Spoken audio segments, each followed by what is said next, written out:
ओम श्री परमात्मने नमः। मित्रों, इस वीडियो में हम लोग श्रीमद् भगवत गीता के प्रथम अध्याय के श्लोक 22 और 25 का विस्तार से चिंतन करेंगे। एव मुक्तो हर्षिकेशेन गुडाकेशेन भारत सैन्योरुभयो मध्ये स्थापयित्वा रथोत्तमम्। श्लोक 25। भीष्म द्रोण प्रमुखतः सर्वेषां च मैक्षिताम् उवाच पार्थ पश्येतान् समवेतान् कुरु मे नीति। संजय बोले, हे भरतवंशी राजन, निद्रा विजयी अर्जुन के द्वारा इस तरह कहने पर अंतर्यामी भगवान श्री कृष्ण ने दोनों सेनाओं के मध्य भाग में पितामह भीष्म और आचार्य द्रोण के सामने तथा संपूर्ण राजाओं के सामने श्रेष्ठ रथ को खड़ा करके इस प्रकार कहा कि हे पार्थ, इन इकट्ठे हुए कुरुवंशियों को देख। व्याख्यान। गुडाकेशेन, गुडाकेश शब्द के दो अर्थ होते हैं। गुड़ा नाम मुड़े हुए का और केश नाम बालों का। जिसके सिर के बाल मुड़े हुए अर्थात गुंगराले हैं उसका नाम गुडाकेश है। गुड़ा का नाम निद्रा का है और ईश का नाम स्वामी का है। जो निद्रा का स्वामी है अर्थात निद्रा ले चाहे न ले, ऐसा जिसका निद्रा पर अधिकार है उसका नाम गुडाकेश है। अर्जुन के केश गुंगराले थे और उनका निद्रा पर आधिपत्य था, अतः उनको गुडाकेश कहा गया है। एवं मुक्तः, जो निद्रा आलस्य के सुख का गुलाम नहीं होता और जो विषय भोग का दास नहीं होता, केवल भगवान का ही दास भक्त होता है। उस भक्त की बात भगवान सुनते हैं। केवल सुनते ही नहीं, उसकी आज्ञा का पालन भी करते हैं। इसलिए अपने सखा भक्त अर्जुन के द्वारा आज्ञा देने पर अंतर्यामी भगवान श्री कृष्ण ने दोनों सेनाओं के बीच में अर्जुन का रथ खड़ा कर दिया। हर्षिकेशः, इंद्रियों का नाम हर्षिक है। जो इंद्रियों के इस अर्थात स्वामी हैं उनको हर्षिकेश कहते हैं। पहले 21वें श्लोक में और यहाँ हर्षिकेश कहने का तात्पर्य है कि जो मन बुद्धि इंद्रियां आदि सबके प्रेरक है, सबको आज्ञा देने वाले हैं, वे ही अंतर्यामी भगवान यहाँ अर्जुन की आज्ञा का पालन करने वाले बन गए हैं। यह उनकी अर्जुन पर कितनी अधिक कृपा है। सैन्योरुभयो मध्ये स्थापयित्वा रथोत्तमम्। दोनों सेनाओं के बीच में जहाँ खाली जगह थी वहाँ भगवान ने अर्जुन के श्रेष्ठ रथ को खड़ा कर दिया। भीष्म द्रोण प्रमुखतः सर्वेषां च मैक्षिताम्।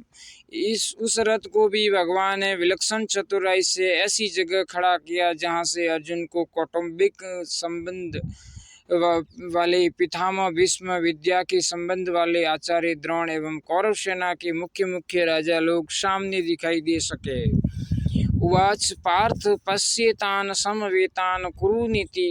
कुरु पद में धृतराष्ट्र के पुत्र और पांडु के पुत्र ये दोनों आ जाते हैं, क्योंकि ये दोनों ही कुरुवंशी हैं।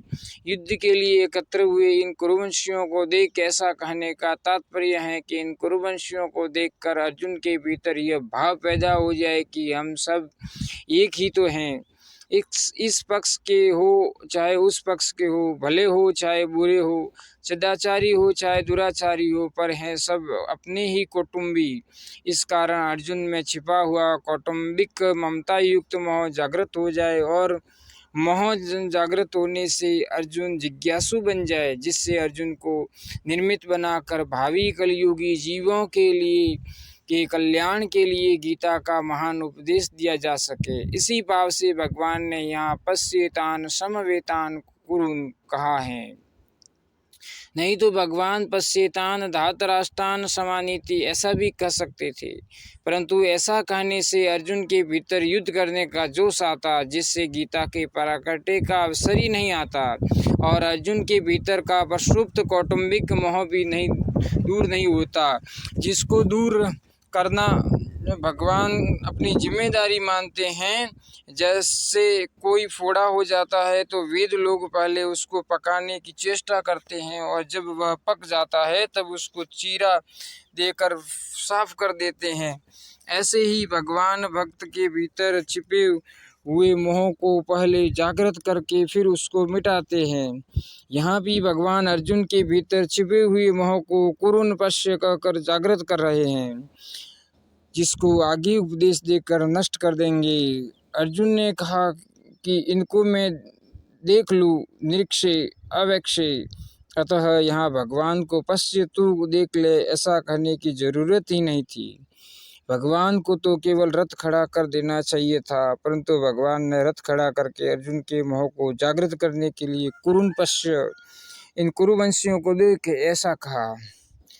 कौटुंबिक स्नेह और भगवत प्रेम, इन दोनों में बहुत अंतर है। कुटुंब में ममता युक्त स्नेह हो जाता है तो कुटुंब के अवगुणों की तरफ ख्याल जाता ही नहीं, किंतु ये मेरे हैं ऐसा भाव रहता है। ऐसे ही भगवान का भक्त में विशेष स्नेह हो जाता है तो भक्त के अवगुणों की तरफ भगवान का ख्याल जाता ही नहीं, किंतु यह मेरा ही है ऐसा ही भाव रहता है।